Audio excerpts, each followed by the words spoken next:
por la tolerancia en la hora. Vamos a ser también comprensibles con el tema de la hora de finalización, dado que tenemos sesión aún mañana y sesión el lunes y el martes, ¿cierto? Entonces, vamos a tratar de avanzar por supuesto, sin un break de por medio por la hora que estamos empezando. La parte terminal que teníamos de lo que son las respuestas a los riesgos, ¿de acuerdo? Bien, entonces, si me permiten, voy a abrir la presentación.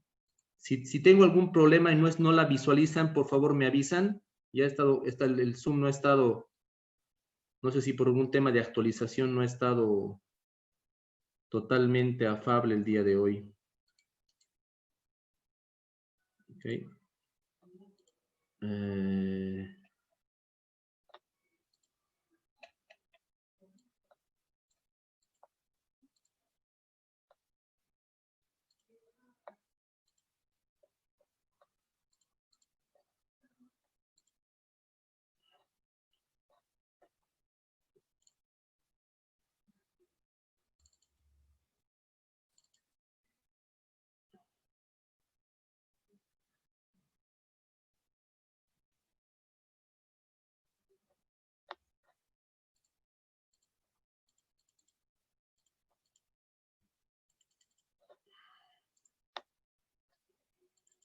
No.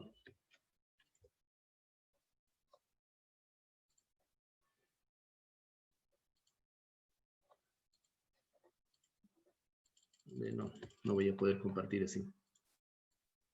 Tienen que aguardar, por favor, un par de minutos más ya, porque tengo que reiniciar el PowerPoint. No me está habilitando ni siquiera la opción de hacer presentación. Guárdeme, por favor, un ratito.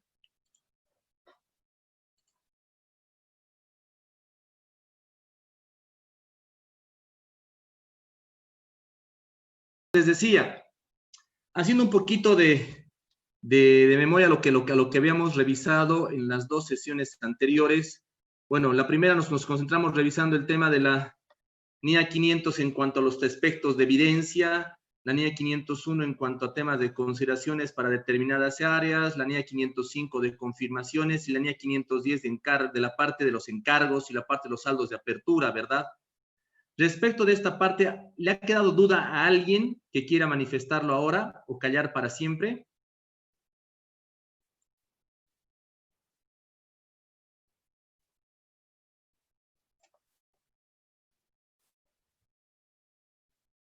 ¿Alguien tiene dudas?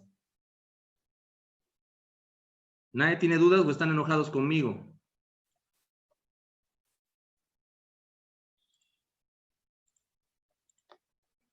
Bien.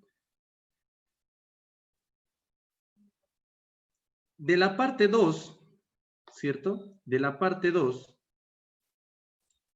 habíamos revisado hasta la NIA 540, ¿verdad? Habíamos revisado lo que eran los elementos de los procedimientos analíticos, el tema del muestreo y el tema de la auditoría de las estimaciones contables. ¿Estamos en lo cierto?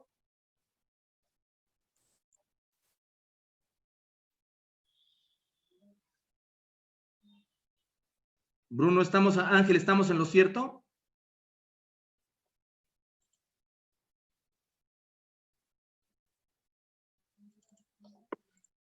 Sí, licenciado, así es. Ok, por eso es que parece que estuvieran enojados conmigo. Entonces, cuando nos adentramos a ver la parte de los procedimientos analíticos, hablamos acerca de los sustantivos, ¿cierto? De cuándo aplicamos sustantivo, cuándo analítico. Hablamos acerca de los muestreos en cuanto a los elementos de temas de temas estadísticos, de tema de aleatoriedad, ¿cierto? Y por supuesto también acerca de lo que era la auditoría de estimaciones contables, que era la NIA 540. Por lo que ahora nos toca revisar lo que es la auditoría relacionada con partes vinculadas o las respuestas a riesgo de partes vinculadas, lo que es tema de hechos posteriores al cierre, que por la coyuntura que estamos hoy es de muy singular importancia, Lo propio con la NIA 570 de empresas en funcionamiento y la 580 de manifestaciones escritas. Entonces, vamos metiéndonos de lleno a lo que es la NIA 550 de partes vinculadas. A ver, la respuesta, ¿qué es lo que pretendemos nosotros de eliminar riesgos cuando analizamos el tema de partes vinculadas? ¿O qué es lo que pretende la NIA 550? Bueno, la NIA 550 básicamente lo que pretende es obtener información relevante de identificar riesgos de incorrección material cuando estamos hablando de elementos asociados o de empresas asociadas o de relaciones con partes vinculadas. ¿Ok? ¿Qué entendemos por partes vinculadas? ¿Y por qué es superativamente importante el tema de la NIA 550? ¿A qué nos referimos con partes vinculadas?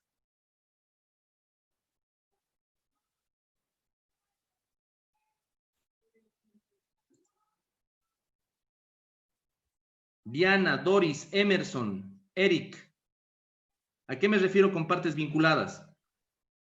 Creo que es, licenciado, inversiones de una empresa en otra empresa que también es que alguno o todos los socios pueden ser accionistas de la empresa en la que se invierte.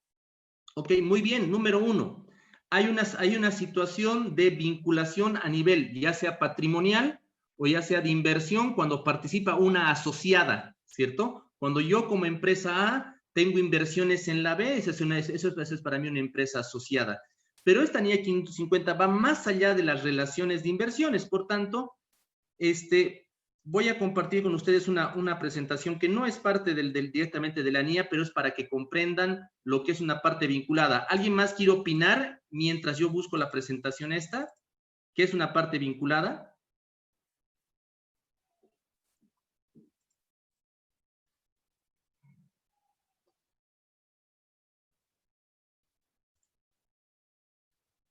Doris, Francisco, Gabriel, Hernán, Israel, ¿qué serán operaciones entre partes vinculadas? Ya habíamos dicho que sí, evidentemente, una de ellas es el tema de que participen a nivel de inversión, ¿cierto? Leslie, Miriam, Vladimir, Tocayo, Wendy. ¿Qué entendemos por eso, por elementos de partes vinculadas?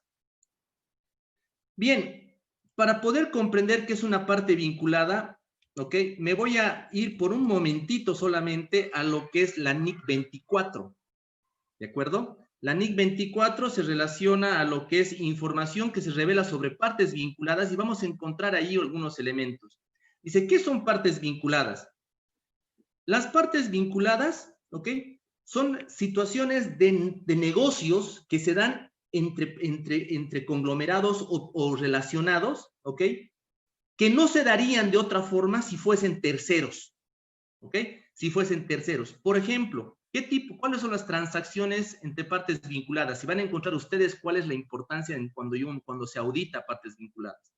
Por ejemplo, compras o ventas de bienes, prestación o recepción de servicios, arrendamientos, transferencias de investigación y desarrollo. ¿Ustedes creen que si yo hiciera, no sé, estableciera una patente para fabricar una nueva hamburguesa en base a algas marinas, ¿ok?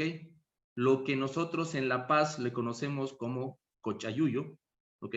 Y voy a hacerme una hamburguesa de algas en base a una patente. ¿A ustedes les parecería congruente que yo lo comparta con Jonathan? Que no tenemos ningún tipo de relación.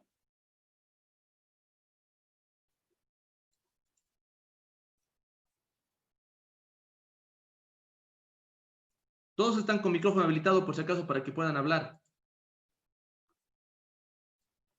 ¿Les parecería congruente que Coca-Cola le comparta parte de sus patentes, sus investigaciones de desarrollo a una empresa que no tiene nada que ver?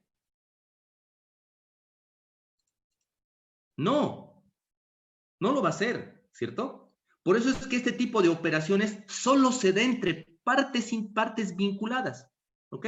Partes que tienen alguna forma de vinculación a nivel societario vinculación a nivel de un conglomerado, vinculación a un nivel de un corporativo, ¿ok? En las cuales puede existir inclusive puede haber otorgamiento de garantías y avales que no se darían con cualquier persona, el tema de préstamos o financiamientos, ¿ok? Cancelación de pasivos, transferencia de licencias, ¿ok? Este tipo de operaciones entre partes vinculadas son bastante comunes, ¿ok? Que por ejemplo, yo que sé, Petrobras firme un acuerdo con Microsoft, ¿ok? Y Petrobras Bolivia, que es una vinculada con Petrobras Brasil, puede también participar de ese licenciamiento al mismo costo que le están vendiendo a Petrobras, pero por el hecho de que está vinculada a esa empresa, ¿ok? Entonces, dentro de lo que son elementos de vinculación, no solamente hay elementos societarios, por si acaso. También puede haber otro tipo de vinculación, que se da, por ejemplo, cuando existen familiares cercanos cercanos entre personas clave de la dirección. ¿Ok? Por ejemplo, que yo tenga un negocio de... tengo una farmacia y mi esposa tenga otra farmacia. ¿Ok? Los dos tenemos dos grandes cadenas de farmacias y quiere aparecer una tercera. ¿Ok? ¿Qué creen que haríamos nosotros? ¿Le dejaríamos entrar? No, no. ¿A competir? No. Tal vez bajaríamos precios para que la otra salga. ¿Ok? Por eso es que inclusive dentro de las consideraciones de vinculación, ¿ok? Dentro de las consideraciones de vinculación están la cercanía a nivel familiar y eso lo establece la NIC 24. ¿Ok? Dice, familiares cercanos a una persona son aquellos que podrían ejercer influencia o ser influidos por esa persona en sus relaciones con la entidad. ¿Ok? Y ahí establece quiénes, al cónyuge, a los hijos del cónyuge, a personas análogas con misma relación de afectividad, a las personas a cargo o a cargo del cónyuge o personas que estén vinculados a temas claves en la dirección. ¿Ok? ¿Cuándo existe vinculación? Cuando directa o indirectamente a través de uno o más intermediarios. ¿Dónde está el...? Perdón. Se controla o es controlada por o está bajo control común de una entidad. ¿Ok? Cuando se tiene una participación en la entidad, que es lo que decía la colega, ¿cierto? Cuando existe control conjunto. Cuando es una asociada de la entidad. Cuando es un negocio conjunto donde la entidad es partícipe. Cuando hay personal clave de la dirección de la entidad o de la controladora. ¿Ok? ¿Qué quiere decir esto? La controladora, ¿cierto? O una empresa, que son tres empresas que tienen 33, 33, 33. Y estos tres accionistas colocan el personal de dirección dentro de la asociada. ¿Ok? Eso también genera un tema de vinculación. ¿Ok? Cuando un familiar cercano de una persona se encuentra en puestos clave. ¿Ok? Entonces, estos elementos son los que denotan la existencia de vinculación y de ahí su importancia para el tema de la auditoría. Habiendo entendido qué es el tema de qué es lo importante o lo relevante dentro de partes vinculadas o cómo lo definimos, ahora sí volvamos a nuestra presentación de la NIA 550. Y dice, dentro de los objetivos, por supuesto que está identificar los riesgos de incorrección material entre asociados y sus relaciones. Debe considerarse de manera específica la posibilidad de que los estados financieros contengan una incorrección material debida a fraude o error por las relaciones o transacciones con partes vinculadas. Hay un famoso caso en el cual, emergente de que el auditor no auditaba las partes vinculadas, ¿ok? O las asociadas, esta empresa quebró y se llevó al auditor entre las patas. Fue un caso demasiado sonado, les digo la década más o menos para que se ubiquen, fue a finales del 2001. Esto es para que me entiendan la importancia de auditar partes vinculadas. ¿Quién me quiere decir cuál era el caso?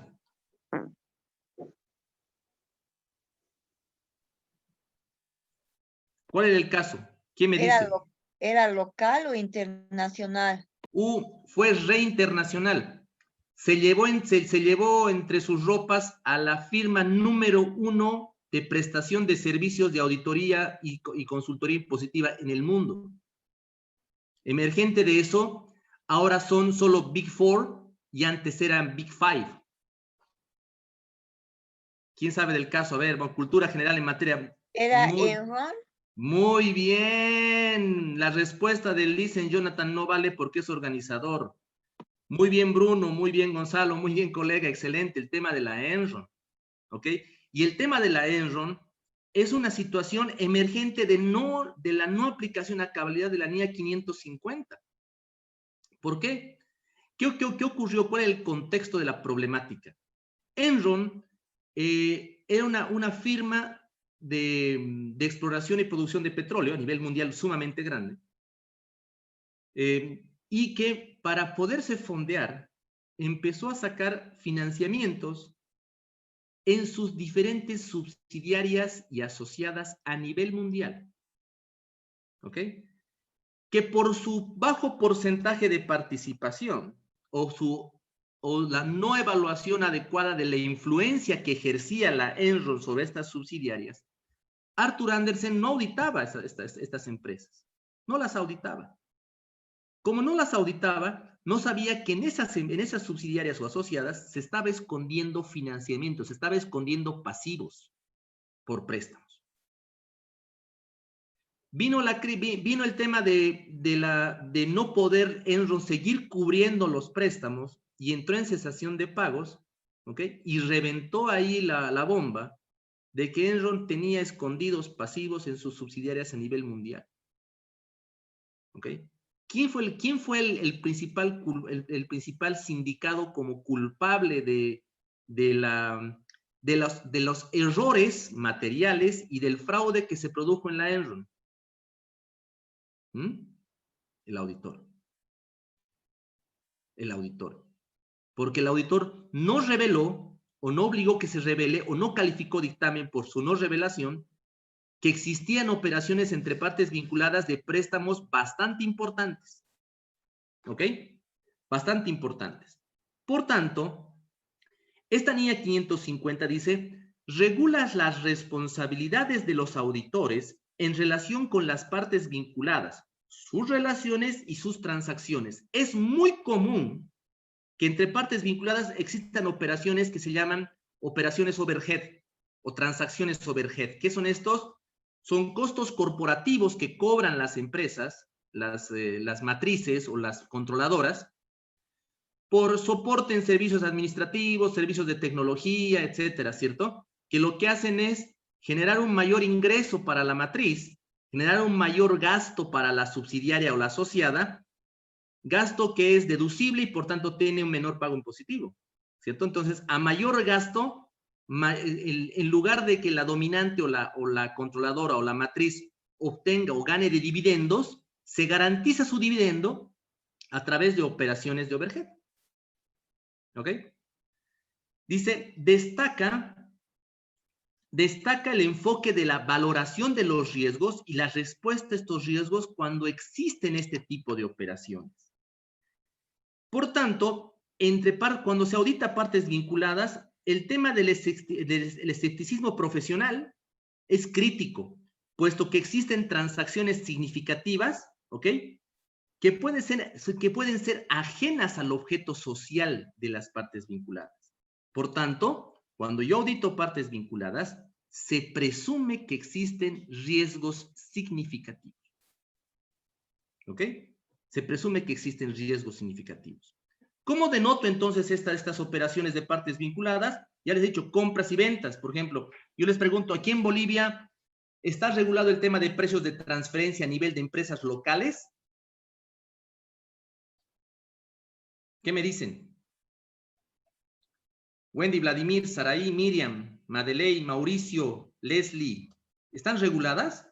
No, no están, gracias Mauricio, no están reguladas. Están reguladas para cuando opera una empresa internacional con una local, cuando existen valores de operaciones mayores a 15 millones, donde se hace un estudio de precios de transferencia. ¿Para qué? Para verificar que las transacciones se realizaron en el marco de valores de mercado. Y no existió elementos de mayor precio para generar más ingreso o mayor costo para generar mayor gasto deducible. ¿De acuerdo? Entonces, este tipo de operaciones son bastante relevantes cuando un auditor las ubica dentro del examen de los estados financieros. Dice, básicamente, ¿qué habla la NIA 550? Como les decía, aborda las responsabilidades del auditor respecto a las relaciones y transacciones entre partes vinculadas. ¿Ok? ¿Cuál es la naturaleza de estas transacciones o partes vinculadas? Dice, muchas de las transacciones con partes vinculadas se producen en el curso normal del negocio. En tales circunstancias, puede que no impliquen un mayor riesgo de incorrección material en los estados financieros que transacciones similares con partes no vinculadas. Sin embargo, la naturaleza de las relaciones y transacciones con partes vinculadas puede en algunas circunstancias dar lugar a mayores riesgos de incorrección material. Hay algo que se puede estar escondiendo detrás de esa transacción. Por ejemplo, las partes vinculadas pueden que operen a través de un extenso y complejo entramado de relaciones y estructuras con el consiguiente aumento de la complejidad de las transacciones realizadas por ellas. ¿Ok? Les voy a poner un ejemplo sobre cómo desestimamos un gasto no deducible de que el fisco quería penalizar en su momento a Transier. Les hablo hace como 15 años o más. ¿Ok? Voy a habilitar un cachito el mango. Transierra disfrutaba de un préstamo que le otorgó un financiador que no era su socio, que se llamaba Repsol Nederland Finance, ¿ok? Que le dio una tasa tan pequeña, ¿ok? Que era sumamente pequeña respecto de lo que podía cobrar el mercado. ¿Está bien? ¿Qué decía el fisco? El fisco decía, ok, Repsol, al ser Repsol, y que es accionista de Andina, entonces esos intereses van a un mismo beneficiario final y por tanto, al ser el socio o dueño, también califica como gasto no deducible. Dijimos, ¿no? ¿Por qué? Porque son operaciones que se dieron en un entramado organizacional muy grande. Aquí está Repsol España, aquí venía una operación, aquí venía otra operación, aquí estaba Andina, y de Andina tenía acciones en Transierra. ¿Ok? Por otra parte, aquí tenía otro tipo de operación, aquí había otro tipo de operación así. ¿Ok? Aquí venía otra que se partía. Y aquí venía otra que se partía. Y aquí estaba Repsol Nederland Finance. Y aquí estaba Transierra. ¿Qué hizo? Le prestó plata a Transierra. ¿Ok? Entonces ellos decían, oh, aquí hay un beneficiario final porque al final este interés que le paga a él, esto escala y llega a este lugar y por tanto esto también vuelve a descender y al final es como que le estuviera pagando aquí y en realidad no funciona así. Las relaciones comerciales siempre funcionan hacia arriba, ¿cierto? Siempre va a funcionar así, de esta forma. ¿Ok? Entonces, este tipo de operaciones, como lo están viendo en el primer caso, que dice estructuradas, un complejo entramado de relaciones, porque es que el porcentaje del porcentaje, ¿ok? Son situaciones que llaman la atención del auditor porque dentro de este tipo de operaciones puede que se esté cubriendo algo adicional. ¿Está bien? A eso se refiere el primer acápite. El segundo dice, los sistemas de información pueden resultar ineficaces para identificar o resumir las transacciones y saldos pendientes que existen entre una unidad y las partes vinculadas a ella. Saldos entre partes vinculadas, cuentas por cobrar y cuentas por pagar, ¿ok? Y que digan, para efectos de presentación, lo hacemos un neto y ya está. Yo les pregunto, bajo lo que establece la norma contable local y la norma contable internacional, ¿se pueden compensar partidas deudoras y acreedoras de una misma entidad? ¿Sí o no? ¿Qué dicen? ¿Se pueden compensar partidas deudoras y acreedoras de una misma entidad, de acuerdo a lo que establece la norma local y la norma internacional? ¿Qué dice el José Luis, Juan Carlos, Julio César?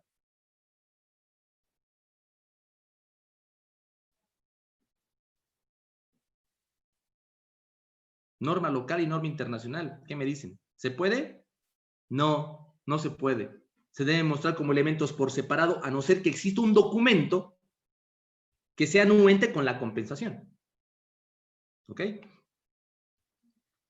Tercero dice, las transacciones con partes vinculadas puede que no se realicen en condiciones normales de mercado. Por ejemplo, es posible que algunas de las transacciones se efectúen sin contraprestación. ¿Ok? Entonces, cuando yo reviso partes vinculadas y voy a tomar yo responsabilidad sobre la opinión que voy a fundamentar, esta NIA 550 me habla acerca de cuál es el grado de responsabilidad que el auditor tiene respecto de la revisión. Y me dice en partes, debe de presumir, ¿ok?, que puede existir errores materiales, por tanto, debe ejecutar no solamente pruebas de cumplimiento y sustantivas, sino sustantivas analíticas, ¿okay?, para comprobar que realmente esos saldos existen y las prestaciones existieron. ¿Ok? No puede existir una deuda, una obligación, sin que haya habido la prestación efectiva. ¿Está bien? En cuyo caso que exista, se tiene que ajustar, no se tiene que revertir el pasivo. ¿Por qué? Porque quiere decir que estamos inflando un gasto que no existe. ¿Quedó claro?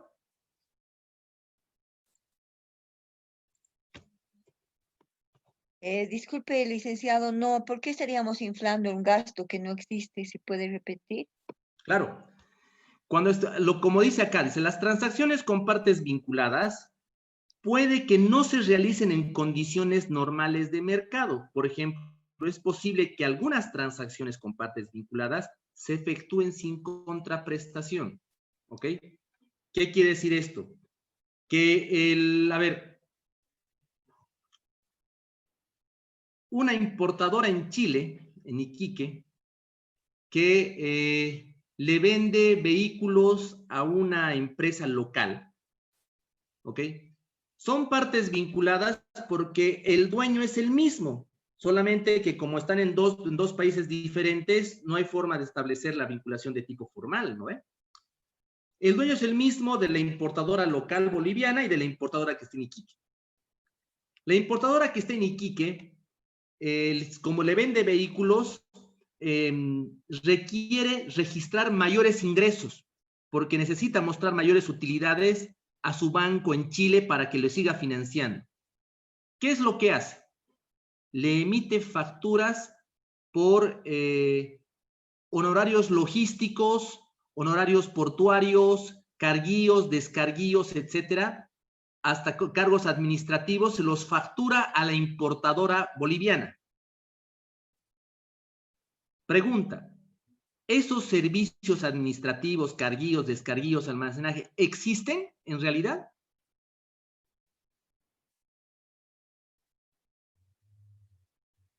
¿Dónde está mi colega? Se supondría que no, que son ficticios para engrosar las ventas. Son ficticios para mejorar la operación en Chile. ¿Ok?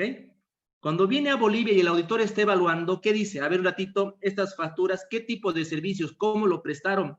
¿De qué vehículos son? ¿Me entiende? Hace una indagación ya no solamente analítica, sino sustantiva. ¿Ok? Debe ir a verificar que realmente estas facturas que están llegando, ¿no ve? Y que nunca se van a pagar, ¿ok? Las registre la empresa. ¿Y qué va a hacer la empresa para registrar? Gasto contra cuenta por pagar, ¿verdad? ¿Cierto? ¿Dónde está mi Sí, colega? sí. Colega, ¿me recuerda su nombre? Porque usted le pone auditoría interna y no sé. Sí, lo que pasa es que es la compu corporativa. Me llamo Irene. Ah, Listen Irene, ya me acordé, gracias. Entonces, si yo como auditor voy solamente me circunscribo a vouchar la factura, porque tengo factura original, etcétera, y tiki, la voucheo. Para efectos contables, la factura cumple con las condiciones para ser registrada. Está el documento original, etcétera, ¿cierto? Para efecto fiscal es otra cosa, porque como no le he pagado, no se verifica la retención del 2,5% y por tanto es no deducible. ¿Ok? Pero ¿de dónde radica la importancia de ir a verificar que efectivamente haya venido la prestación? Porque de lo contrario estaría registrando un gasto que no existe. ¿Se entendió? Sí, y por el otro lado, la otra empresa estaría registrando un ingreso que no existe. Claro, pero como le digo, como está en una locación distinta, ¿cierto? Y el auditor no audita esa entidad, no audita esa entidad, ¿cómo puede cómo puede él cerciorarse de aquello? Necesariamente en la local, en lo que está dentro del sujeto de su responsabilidad, tiene que eliminar el riesgo material. ¿Y qué es el riesgo material? Gastos que efectivamente no se hayan prestado. O lo contrario, hagamos de cuenta que ocurre lo contrario, que yo como importadora local le cobro cosas a la chilena que no corresponden, ¿cierto? De ahí justamente radica que cuando tengo presencia de partes vinculadas, lo que tengo que hacer es ejecutar necesariamente pruebas de tipo sustantiva, ya no ni siquiera analíticas. Ok, ¿Más gracias, claro? licenciado. Gracias, licenciado. ¿Sí? Ok. NIA 560, respecto a lo que son hechos posteriores al cierre. Bien, para nosotros está claro que está la NIC 10 y está también la norma 2 boliviana, ¿verdad? En cuanto a qué son hechos posteriores al cierre. Inclusive, la NIA 560 tiene una vinculación muy interesante con lo que es la NIA 700 que han visto ustedes en los informes de auditoría. ¿Por qué? ¿Qué fecha es la que yo coloco en el dictamen? ¿Qué fecha coloco en el informe de auditoría? La fecha en que los equipos han dejado la empresa, los equipos de auditores han dejado la empresa. La fecha en que finalizó el examen, ¿verdad? En otras palabras, es hasta esa fecha que el auditor asume responsabilidad. ¿Sobre qué? Sobre los hechos posteriores. ¿Ok? Entonces, esta NIA 560 lo que hace es establecer la responsabilidad que tiene el auditor respecto de estos hechos posteriores. ¿Ok? ¿Cuáles son las dos fechas en las que ocurren estos hechos posteriores? ¿Ok? La fecha de cierre de balance, la fecha de cierre o la fecha de corte y la fecha del informe del auditor. ¿Ok? La fecha de cierre y la fecha del informe del auditor. Se han preguntado por qué los pagos posteriores y los pagos y cobros posteriores los hacemos o los actualizamos hasta la fecha de emisión del dictamen. Justamente por esto. Por poder cubrir elementos que no se hayan sido contabilizados a la fecha del cierre. 1. 2. Normalmente la carta de abogado, que es la que la pedimos al principio de la auditoría, se solicita que se emita una actualización de esa nota a la fecha de emisión del report, del informe del auditor. Y hay un documento más que está en dos normas siguientes que también coincide la fecha del informe del auditor. ¿Cuál es? ¿Cuál es? Saraí, Miriam, Madeley, Leslie, Carlen, Juan Carlos, José Luis, Israel, Gonzalo, Jimena, Geraldine, Gabriel, Francisco, Eric, Emerson, Diana, René, Ana, Lisen, Irene. A ver, vamos a ver si La tenemos un fecha de ganador. la carta de control interno. No. Carlen me dice la fecha de presentación al Telcin. No. El dicen Jonathan tiene toda la razón, pero no voy a decir cuál es la respuesta porque no está participando. Pero su respuesta es correcta. No es la carta de control interno. No es la fecha de presentación al SIM. ¿Qué otro documento recibe el auditor de la empresa? Muy importante. En realidad, no deberíamos entregar el informe del auditor sin recibir esa carta.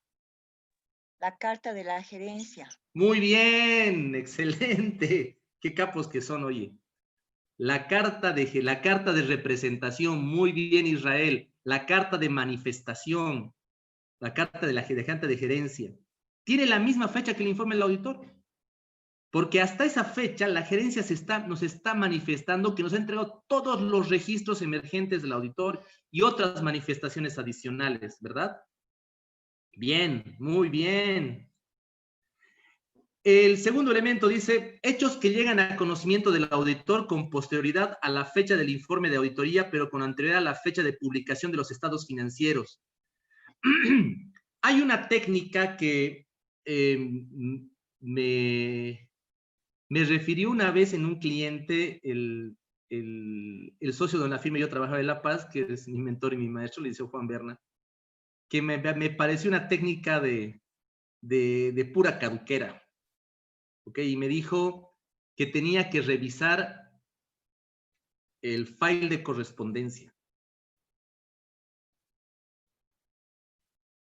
Yo decía, ¿para qué revisar el file de correspondencia? Carta, pura carta. Y desde cuenta que antes era carta, no había email, no había otra forma de comunicación que era carta formal, ¿cierto? Porque a través de esas cartas podíamos encontrar cobranzas, pagos, notificaciones que puedan formar parte de elementos que estaban presentes a la fecha de cierre y que por tanto ameritan ser ajustados. Pero Vladimir, ¿acaso los hechos posteriores se ajustan? Por supuesto. Recuerden que tanto en la norma contable 2 como en la NIA 10 existen dos tipos de hechos posteriores. Aquellos hechos posteriores que están presentes a la fecha del corte y que se han terminado de perfeccionar o su estimación ha mejorado hasta la fecha de emisión del dictamen, ¿cierto? Si esto hubiera ocurrido, es un evento de tipo 1 y por tanto amerita ajuste. En cambio, si es un evento totalmente nuevo, una catástrofe, un incendio, una fuerza mayor, una notificación del SIN, lo que fuera, que ha ocurrido con fecha posterior y anterior a la fecha de emisión, es un hecho posterior que no amerita ajuste, pero que al menos requiere que se revelen las notas. ¿Ok? Y que incluso el auditor podría hacer referencia a través de un párrafo de énfasis a este tipo de situación. ¿Ok? Con esta NIE 560 desaparece la opción del informe con doble fecha. Antes de las Clarity, de las NIAA, las normas internacionales de auditoría y aseguramiento, que se les llamaron las normas Clarity, existía la posibilidad de emitir un informe con doble fecha. Una fecha vinculada a la finalización del examen y otra fecha a la finalización, a la fecha de emisión del dictamen. Con esta NIA 560 ya no existe eso. Solamente una fecha a la que va el informe del auditor. ¿Ok? ¿Por qué es interesante esta NIA 560 hoy, que es muy coyuntural? Por las incertidumbres que genera el tema del COVID. Recuerden bien que aquellas empresas que cerraron el 31 de diciembre del 2019 y emitieron sus estados financieros y su dictamen, por supuesto, antes del 10 de marzo, no colocaron ninguna nota de hechos posteriores, porque el COVID no estaba declarado. Las empresas comerciales que presentaron posterior sus estados financieros, es decir, presentaron a finales de marzo, abril, mayo, junio, tuvieron que incluir una nota acerca de la incertidumbre, ¿cierto? Porque no sabía cuándo se iba a levantar el tema del paro, de la restricción, por una parte. Y por otra parte, ¿esto afectaba al estado financiero a diciembre? No, porque al 31 de diciembre de 2019 no se conocía del COVID, ¿cierto? Se lo conoció de forma posterior en un evento totalmente nuevo. No ameritaba ajuste aquí a diciembre, pero sí ameritaba revelación en las notas de los estados financieros. En cambio, las empresas que cerraron a marzo, a junio o a septiembre, la situación es diferente. La situación es diferente, especialmente las de marzo, las industriales. Porque cuando ellas cerraron y emitieron sus informes del auditor, el tema del COVID ya se conocía. Ya se conocía. Ejemplo, un cliente que había entregado mercadería a sus clientes, ¿ok? Eran mercaderías perecederas, tenían fecha de vencimiento, y a partir del 1 de agosto le empezaron a devolver. Y el dictamen nosotros lo emitimos con fecha 31 de agosto, me parece. Por tanto, todas esas devoluciones que se originaron por el tema del COVID, que ya estaba presente al 31 de marzo, tuvieron que ser ajustadas al cierre de marzo. De ahí la importancia del tema de la NIA 560 de hechos posteriores. Ahora me dirán ustedes, ¿cómo tomamos conocimiento de las devoluciones? Leyendo el archivo de correspondencia. Y viendo notas de débito o crédito que se habían producido hasta la fecha de cierre, hasta la fecha de emisión del dictamen. Y entonces, esta NIA hace referencia a las responsabilidades del auditor respecto a los hechos posteriores a una auditoría de estados financieros. Los estados financieros pueden ser afectados por ciertos hechos que ocurren después de la fecha de estados financieros. Muchos marcos de referencia de información financiera se refieren específicamente a dichos hechos e identifican normalmente dos tipos de hechos. Los que proporcionan evidencia de condiciones que existían a la fecha de estados financieros, ¿no ve? Y que por ende requieren ajuste, y los que proporcionan evidencia de las condiciones que surgieron después de la fecha de los estados financieros, que son totalmente nuevos, que no requieren ajuste, pero sí requieren revelación en las notas. Por tanto, ¿cuáles son los objetivos del auditor respecto de esta NIA 560? Obtener evidencia de auditoría suficiente y adecuada sobre si los hechos ocurridos entre la fecha de los estados financieros y la fecha del informe del auditor que requieran un ajuste a los estados financieros o su revelación en estos se han reflejado de forma adecuada en los estados financieros de conformidad con el marco de información financiera aplicable. ¿Ok? Y, por supuesto, reaccionar adecuadamente ante los hechos que lleguen a su conocimiento después de la fecha del informe de auditoría y que de haber sido conocidos por el auditor a dicha fecha le podrían haber llevado a rectificar el informe del auditor. Ejemplo.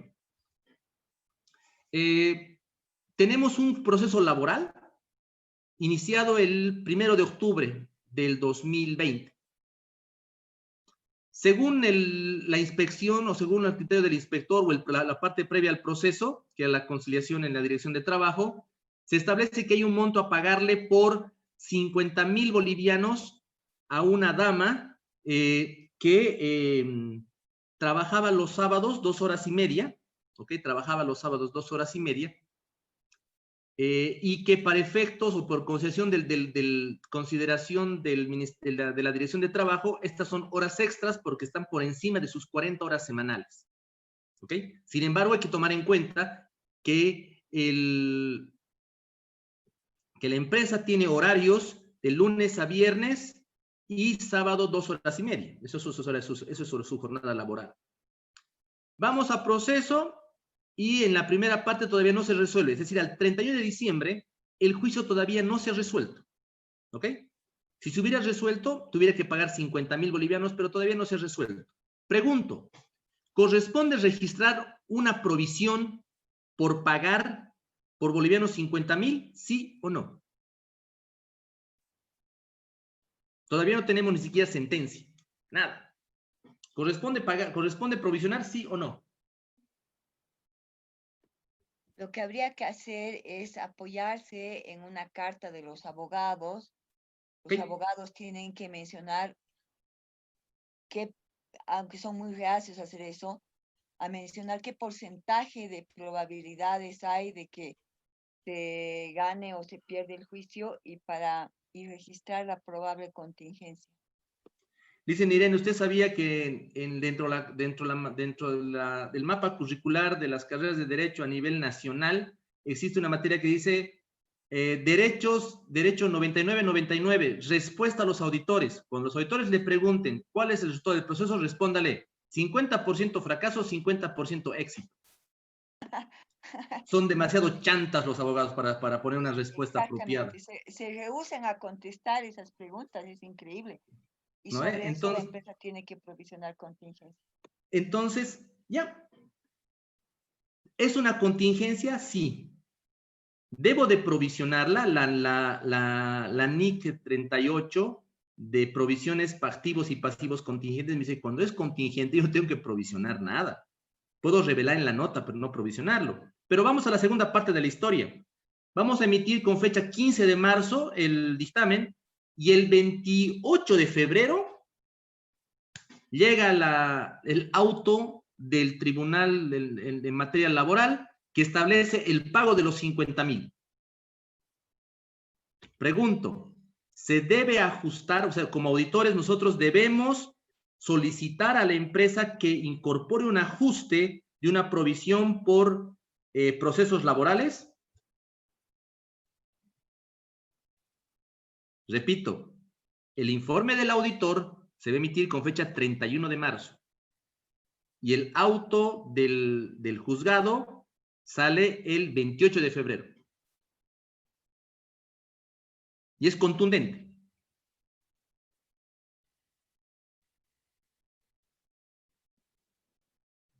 Arriésguense, díganme sí o no. ¿Ah? Ya no estén más enojados conmigo, oiga, me hacen sentir malito mi corazón. Yo creo que sí habría que incorporar un ajuste. Bien, dicen Irene, bien Bruno, bien Hernán. ¿Por qué? Porque el juicio ya estaba presente a la fecha de cierre. Ya estaba presente a la fecha de cierre. ¿Ok? Pero se terminó de reestimar el monto antes de la emisión de los estados financieros. Por tanto, sí corresponde el ajuste. Muy bien. Muy bien. Segundo caso. Normalmente enero llueve, ¿no? Y emergente de la lluvia cae una lluvia con granizo, con viento, con dedo de Dios incluido, y se cae todo todo el techo del almacén sobre mercadería importada consistente en elementos de porcelana. ¿Ya? Que no estaba asegurada. ¿Qué dicen? ¿Se incorpora el ajuste o no? Estamos hablando de un ajuste de más o menos 1 millón de bolivianos.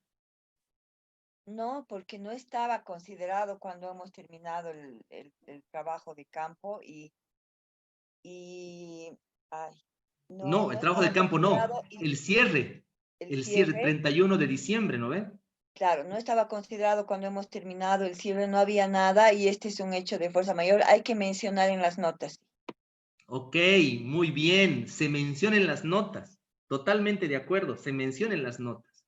No hay que un evento, porque yo no soy brujo, no es que he subido a la 16 o a la ceja, o he ido ahí a sacarlo de la fila al Caricari que estaba haciendo fila con el Yatiri para decirle, che, mañana va a llover, oye. No ve. No tengo esa posibilidad, no, tampoco soy doctor en leer coca, digamos, para saber que mañana va a llover y va a romper toda mi mercadería. ¿De acuerdo? Lo menciono en la nota, pero ahí ocurre otra situación adicional. Si ese millón de bolivianos que no estaba asegurado puede complicar lo que es empresa en marcha, donde la situación ahí sí cambia. En una situación A, donde no complica empresa en marcha, no se ajusta y listo, mencionen las notas y ya está, ¿cierto? Pero cuando existe una situación que complique lo que es empresa en marcha, ahí aparece la NIA 570 de empresa en funcionamiento. ¿Ok? Y para no dejarles con la novela contada a la mitad, les diré que si ese evento catastrófico complicó el tema de empresa en marcha y la gerencia ha decidido, tiene la intención o no tiene otra alternativa más realista que cerrar la empresa, entonces ahí ya no cumplimos con el principio de empresa en marcha. Y al no cumplir con el principio de empresa en marcha, toda la base contable, la base de registro al 31 de diciembre, debe de cambiar. ¿Por qué? Porque no podemos nosotros manifestarnos en nuestro informe como que la empresa va a continuar en el futuro si existe la intención, existe la decisión, no existe otra alternativa más realista que cerrar la empresa. Entonces, ahí cambia la figura y ahí tiene que cambiarse todo el modelo de valoración del dictamen, del estado financiero. Y ahí entra en juego la NIA 570 de empresa en funcionamiento. ¿Ok? ¿Cuál es la NIA 570? Y tengan en cuenta que esta NIA normalmente forma parte de los APs. Los APs son los Audit Policies, Audit Procedures de las diferentes firmas grandes, que le llaman el Going Concern Management, se llama. ¿Ok? El gerenciamiento de poder continuar funcionando. ¿Por qué es importante? Porque esta NIA 570 dice, está la exigencia de evaluar la valoración realizada por la dirección sobre la capacidad de la entidad para continuar como empresa en funcionamiento. ¿Ok? Evaluar. Yo les pregunto, un tema de quiebra técnica, es decir, cuando las pérdidas superan al 50% del capital, se lo ha comido mi capital, es una situación que pueda derivar en el incumplimiento del principio de empresa en marcha y, por tanto, ser sancionable de acuerdo a la NIA 570. ¿Qué dicen? La quiebra técnica ¿afectará la opinión del dictamen o es un simple párrafo de énfasis?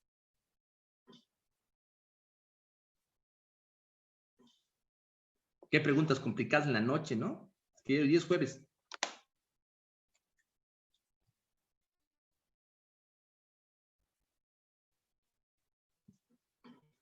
A ver, tengo un ganador, a ver.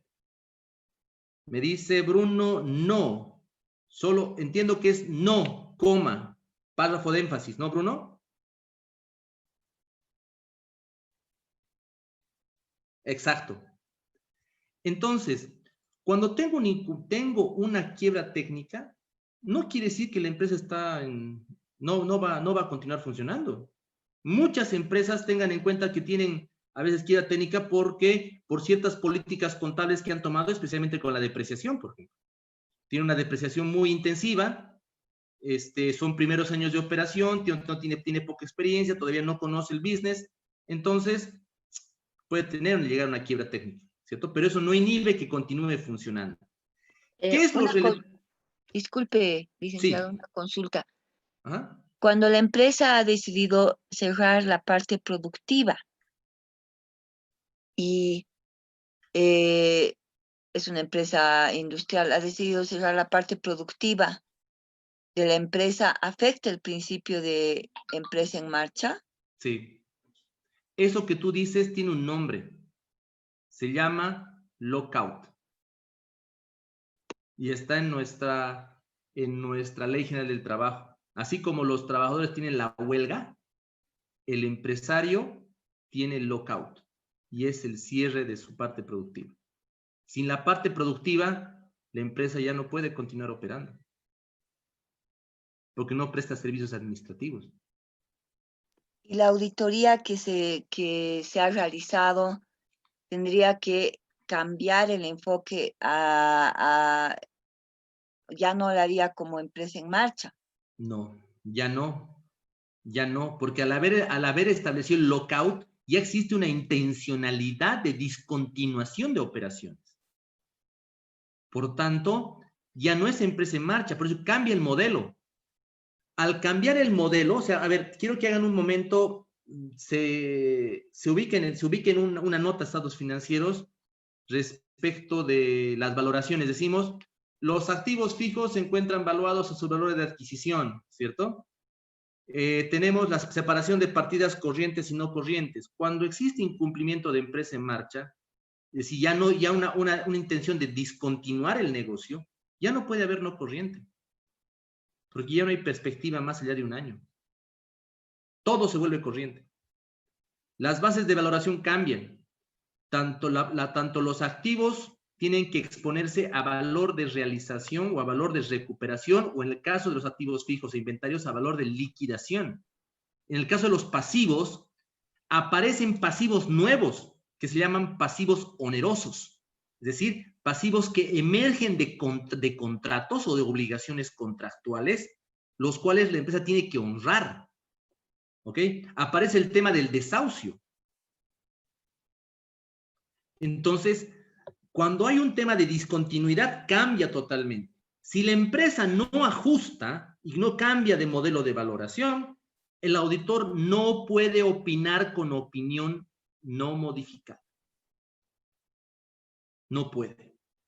En todo caso, de acuerdo a lo que establece la NIA 700, ni siquiera podría ser un dictamen, una abstención. Abstención es cuando no quiero opinar de esto, no puedo opinar de esto. Sería una opinión adversa. Pero no es una quiebra técnica, ¿verdad? No, no es quiebra Simplemente ha técnica. decidido cerrar la parte productiva. Claro, al cerrar la parte productiva, ya hay una intención de cierre de la empresa como tal. ¿No ve? Ahora tengan en cuenta esto, que el tema de cierre no es pues absoluto, o sea, pues igual que la quiebra, ¿no ve? Cuando yo obtengo el 50% más uno de pérdidas, el tema de quiebra técnica no existe en la norma comercial. No hay tal. Ese término no existe. Por tanto, cuando estoy con 50% más uno, debo de iniciar proceso de quiebra. ¿Que me puedo rehabilitar? Sí, claro. Comunico a Fundempresa. Bueno, ahora ya no es Fundempresa, ahora sabrá Dios qué va a hacer la concesionaria del registro de comercio, ¿no ven? Por ahí es Evo Empresa, no sabemos. Entonces, debe de comunicar al registro de comercio que está con 50% más de pérdidas respecto a su capital, inicia proceso de quiebra, pero después se puede rehabilitar a través de un aporte. ¿Ok? Pero en el caso del lockout, no es quiebra técnica. En el caso del lockout es la intención más realista de la cancelación de la empresa, de cierre de la empresa. Disculpe, licenciado, una última pregunta. En el caso que usted ponía y decía que se ha caído el techo del almacén y es $1.000.000 que me afecta el concepto de empresa en marcha, nosotros como auditores debemos, y cambia todo el dictamen, el informe que hice, Cambia el estado nosotros como financiero. auditores debemos cobrar de nuevo porque me va a cambiar todo, ya tenía mi informe No. listo. ¿Vuelvo a cobrar? No, yo también quiero eso. Yo también quiero pedirle a Papá Noel que me traiga, no sé, un PlayStation 5 en color oro. No, no se puede. En realidad, ¿qué es lo que pasa? Usted como auditor no está haciendo el balance de liquidación. O sea, lo que usted está opinando acerca de las condiciones con las que había al 31 de diciembre. Nada más, ¿cierto? El balance de liquidación, y eso es una situación que así está descrito en la norma, no, el balance de liquidación preliminar y el de distribución del patrimonio solo requiere, eh, solo requiere firma del contable para efectos de Fundempresa. No requiere no dictamen de auditor. Para la siguiente gestión, si es que las condiciones, si es que siguiera en liquidación la empresa y no se hubiera terminado de cancelar la matrícula, para efectos fiscales hay que presentar un balance, un estado financiero auditado por temas comparativos. Ahí sí puede cobrar. ¿Mejor? Gracias. Eso. Bien, entonces, esta NIA 570 dice, esta NIA se refiere a la responsabilidad del auditor en la auditoría de estados financieros con respecto al uso o la administración del supuesto de negocio en marcha en la elaboración de estados financieros. Bajo el supuesto de negocio en marcha, se considera que una entidad continúe en negocios por el futuro predecible. Los estados financieros de propósito general son elaborados sobre una base de negocio en marcha, a menos que la administración tenga la intención de liquidar la entidad o dejar de operar, o no tenga ninguna alternativa más realista, excepto esa. Cuando el uso del supuesto de negocio en marcha sea el apropiado y los activos y pasivos son registrados con base a que la entidad podrá realizar sus activos y descargar sus pasivos, el curso normal de sus negocios. Ahí no hay problema. Ahí sigue operando. Por tanto, ¿cuáles son los objetivos de la respuesta a los riesgos en materia de la NIA 570? Obtener suficiente evidencia apropiada de la auditoría respecto a lo adecuado del uso por la administración del supuesto de negocio en marcha. Y nosotros evaluamos, ¿ok? Si realmente la empresa tiene tiene posibilidad de continuar operando. Concluir con base en la evidencia del auditor obtenida si existe una incertidumbre de importancia relativa relacionada con sucesos o condiciones que puedan proyectar una duda importante sobre la capacidad de la entidad de seguir operando y determinar las implicaciones para efectos del dictamen del auditor. ¿Alguien tiene alguna duda más acerca de la NIA 570?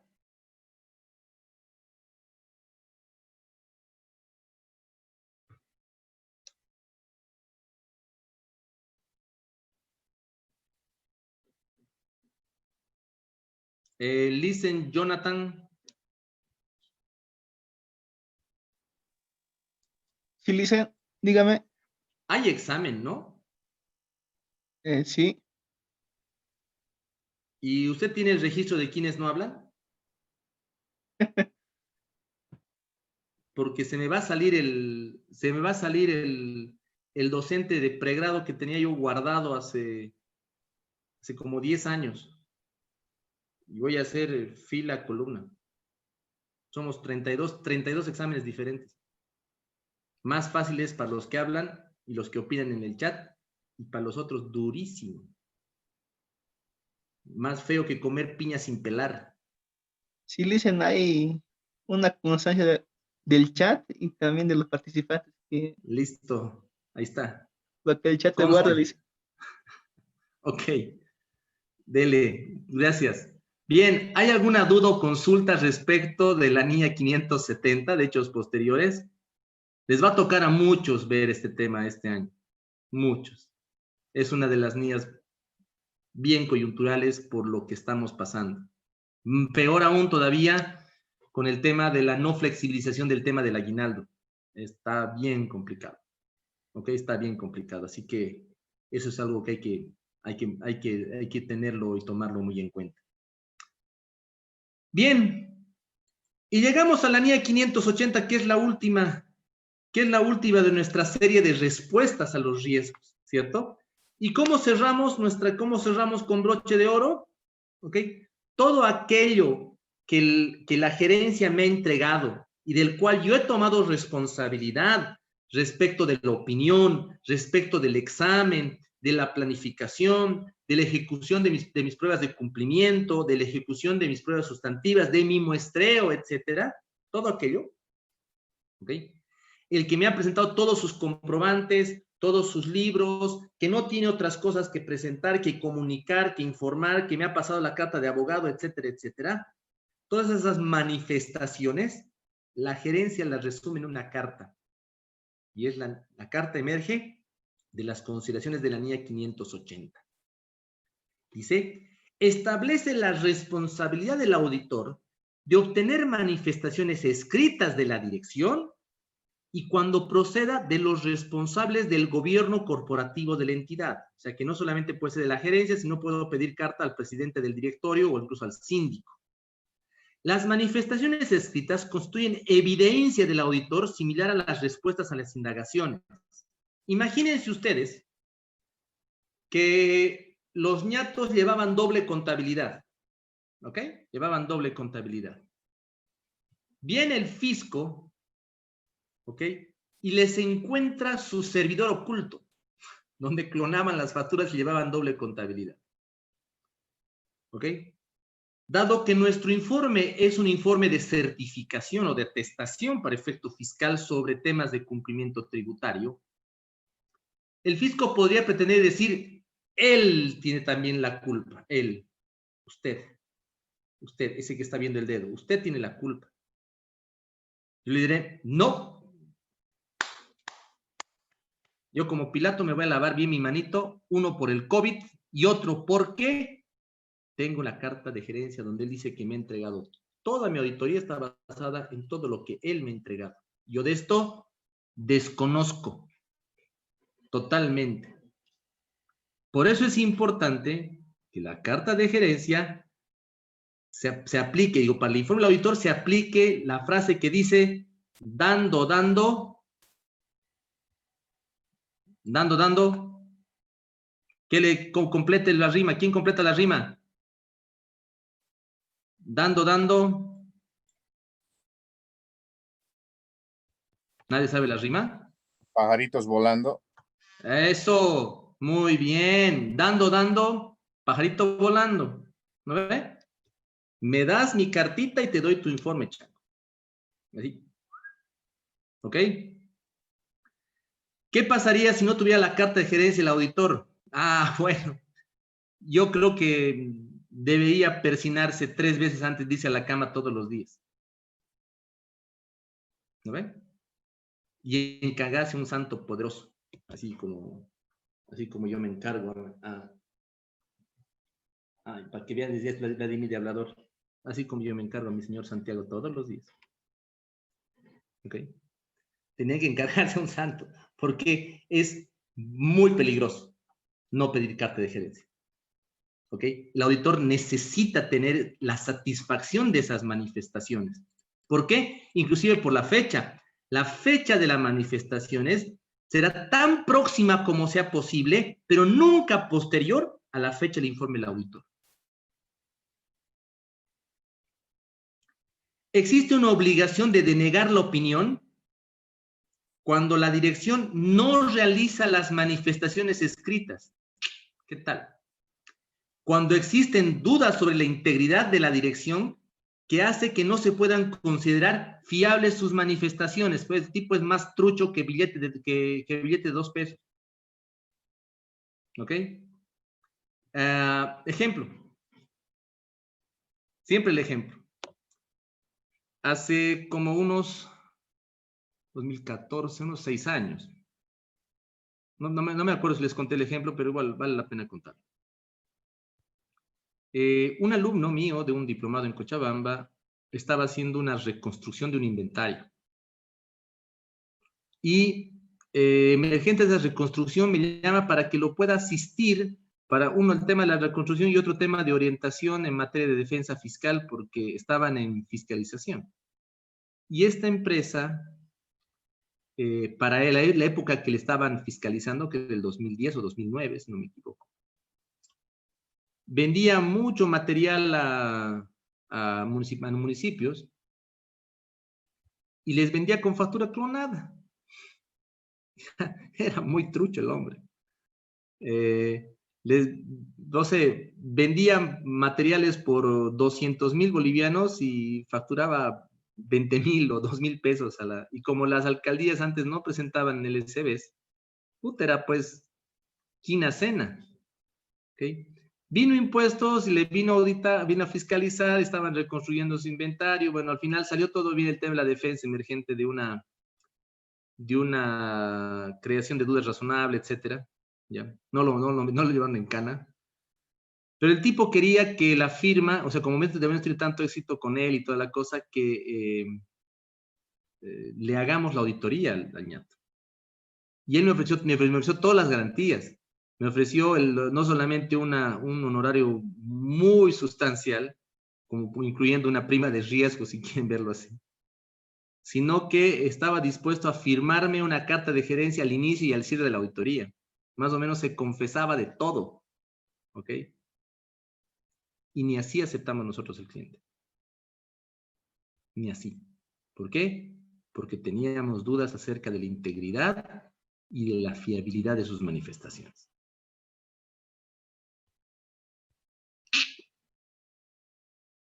Bien. Dudas, consultas. ¿Han visto alguna vez una carta de gerencia? La han debido ver la carta de gerencia. A ver, yo se las voy a mostrar por ahí.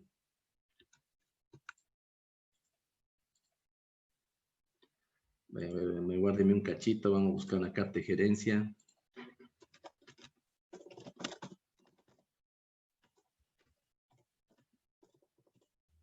Dudas, consultas, amigos.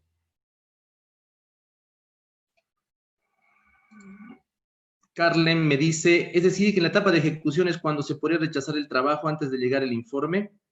No, porque en realidad la carta de gerencia normalmente se pide al finalizar, ¿ok? Se pide al finalizar. Por eso digo que es importante intercambiarla. Porque si les dicen, no le vamos a emitir una carta de gerencia porque nosotros no vamos a comprometernos con la información, le digo, un choquito, un ratito. El dictamen dice que la respuesta de la información es tuya. ¿Ok?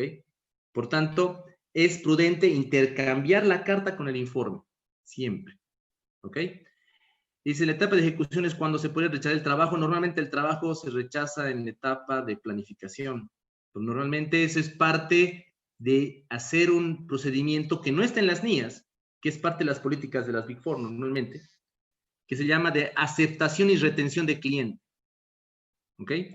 No todos los clientes son aceptables, ni todos los clientes son retenibles.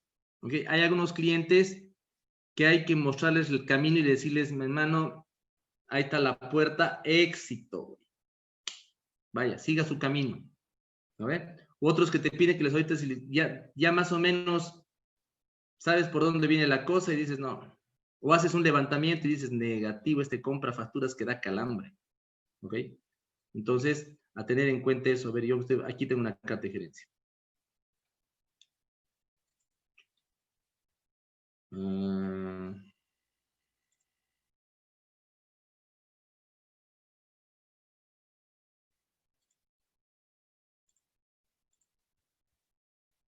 A ver, es un poco antigüita, pero sirve.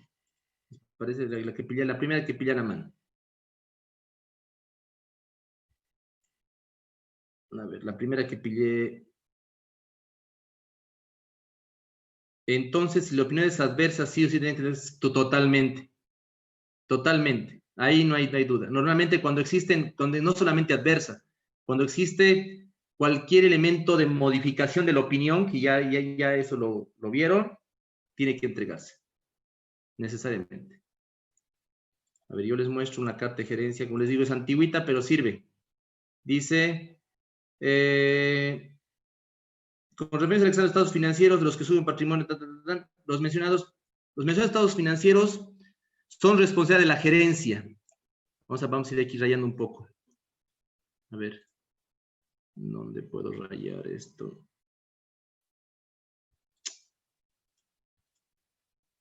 Ya, con esto. Los mencionados estados financieros son responsabilidad de la gerencia de la sociedad y han sido preparados con el objeto de presentar la situación patrimonial y financiera de acuerdo con principios de contabilidad. Hemos puesto a vuestra disposición todos los registros contables y sus constancias justificadas con que la sociedad y hemos respondido enteramente a todas sus preguntas. En este caso, por ejemplo, había una mención importante acerca de las disponibilidades. Por ejemplo, las disponibilidades e inversiones temporales, por un total de 83, son de entera responsabilidad y en el corto plazo no existe restricción para su utilización. El crédito fiscal por un total de 241 millones ha sido generado por compras vinculadas con la construcción de un gasoducto. Inclusive aquí se hacen manifestaciones bien específicas, ¿cierto? Acerca de riesgos que podrían denotar para el auditor, ¿ok? O sobre los cuales, si bien ha validado o ya ha vouchado las facturas y ha aprobado integridad, propiedad, etcétera, con eso se siente más tranquilo por si existe alguna duda razonable, ¿ok? La participación de los socios está en tal porcentaje. Reconocemos que PricewaterhouseCoopers, en este caso, no es responsable por la preparación y la liquidación de los impuestos que gravan las actividades de la empresa.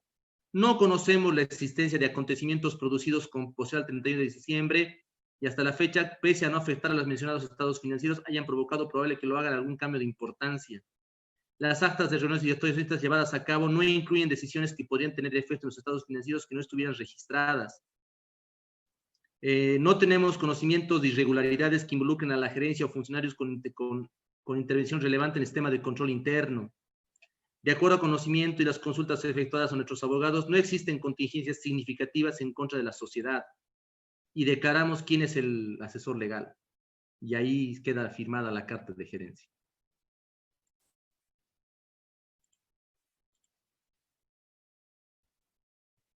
Disculpe una consulta, licenciado. ¿Cuál considera usted que es una de las diferencias fundamentales con esta carta antigüita que usted decía y una carta actual de gerencia? No, casi nada.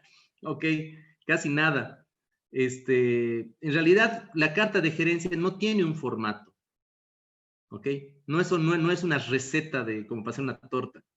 La carta de gerencia se tiene que adecuar a las circunstancias. ¿Qué tienes que eliminar? Incertidumbres, dudas razonables, elementos de riesgo que puedan comprometer tu trabajo o tu opinión, ¿cierto? Temas de entrega de toda la documentación, temas de responsabilidad sobre la liquidación de impuestos, temas de que nos han reportado todas las contingencias vía cartas de abogado, que todas las cuentas por cobrar, por ejemplo, cuando no existe previsión para incobrables, que todas las cuentas por cobrar son cobrables y válidas y existen, ese tipo de cosas. Dice Ana, buenas noches, licenciado. Y si no tiene por qué, dice Irene. Y si no quiere dar y ya hicimos el trabajo y nos dice que no pagará,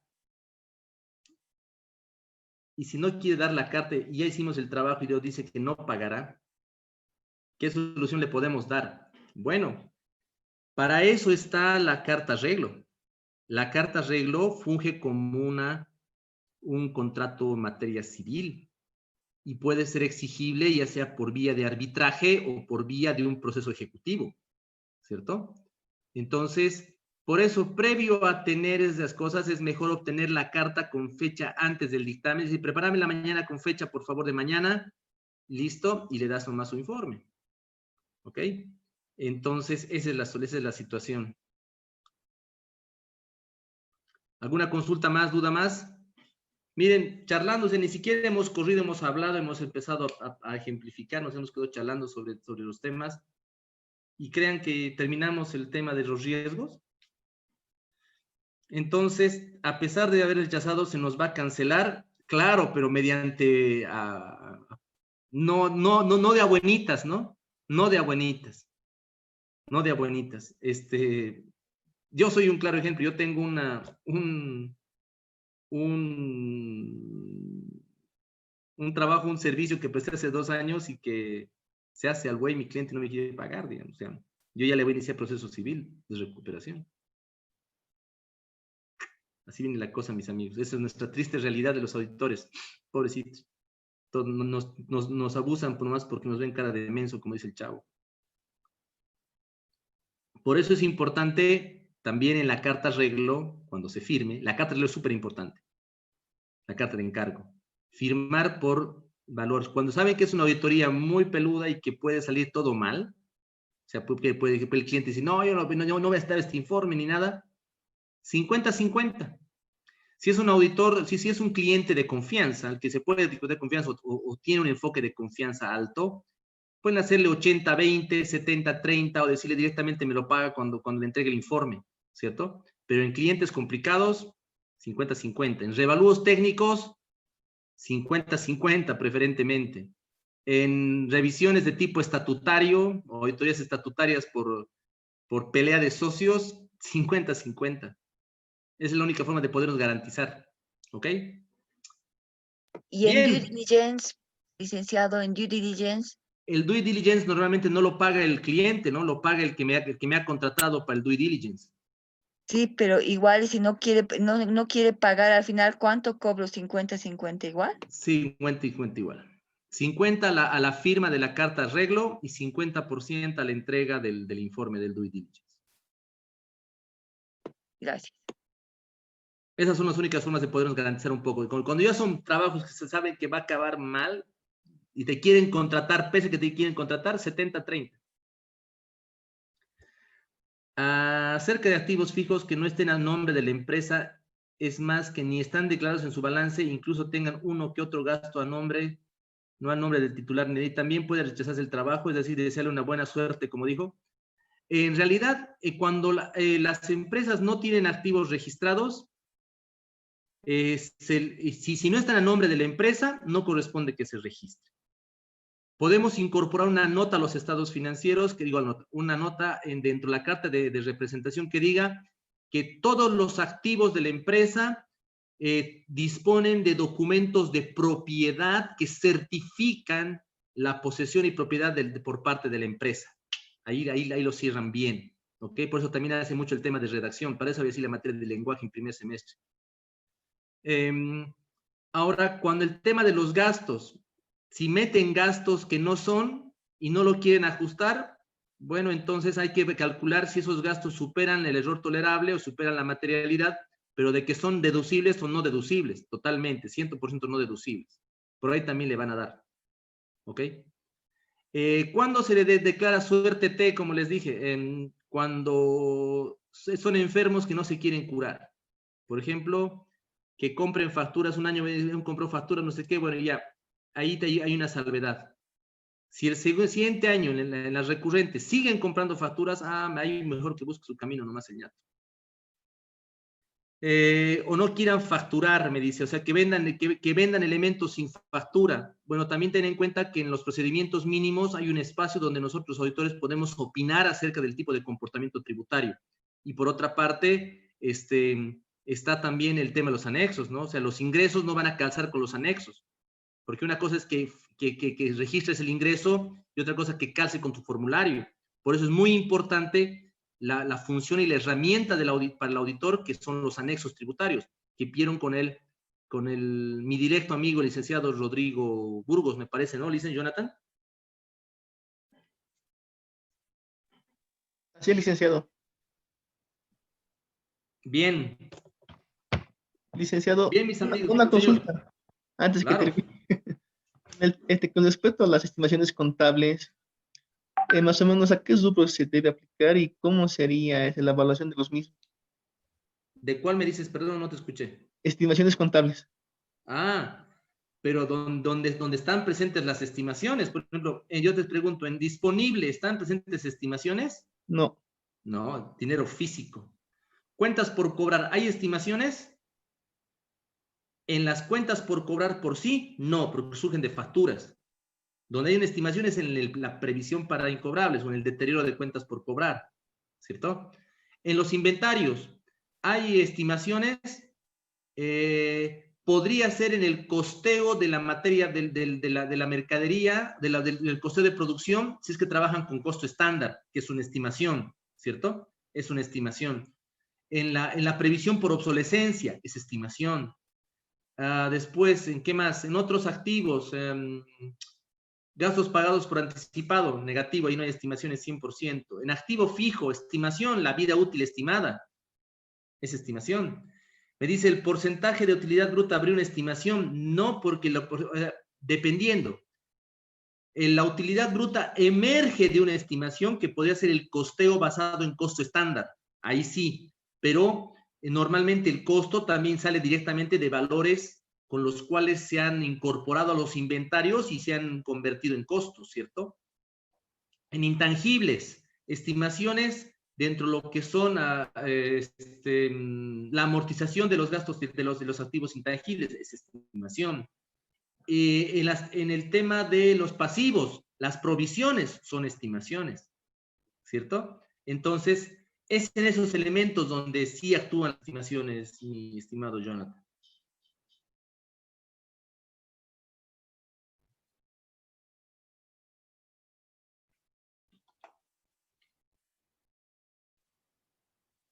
Bien.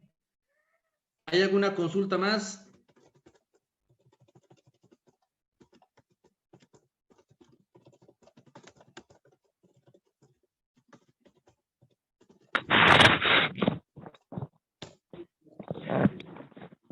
Ok, mis amigos, entonces, con esto ya tienen clarísima la figura de lo que son las respuestas a los riesgos, ya han visto el informe, ya han visto el tema tributario también. Mañana vamos a empezar a ver durante 3 noches el tema de papeles de trabajo, ¿cierto? Necesitaremos una computadora, preferentemente sí, preferentemente para que ustedes vayan elaborando el papel de trabajo. O sea, en realidad yo les voy a mostrar ciertos modelos de papeles de trabajo, ¿ok? Si algunos quieren seguir mi ideal, pero como vamos a ver una muestra, más que hacer, no es una serie de hacer gabinete, ¿no? Un gabinete estaríamos un mes, ¿ok? Pero sí les encuentro la computadora como para que yo les pueda compartir algunas cosas, ¿de acuerdo? Y ustedes armen también su papel de trabajo, que ese es un objetivo también. ¿De acuerdo? Bien, entonces nos estaríamos viendo mañana a la misma hora, 8:30 por mañana. Y bueno, muchísimas gracias a todos, gracias por su tolerancia y nos encontramos el día de mañana. Un abrazo para todos. Gracias.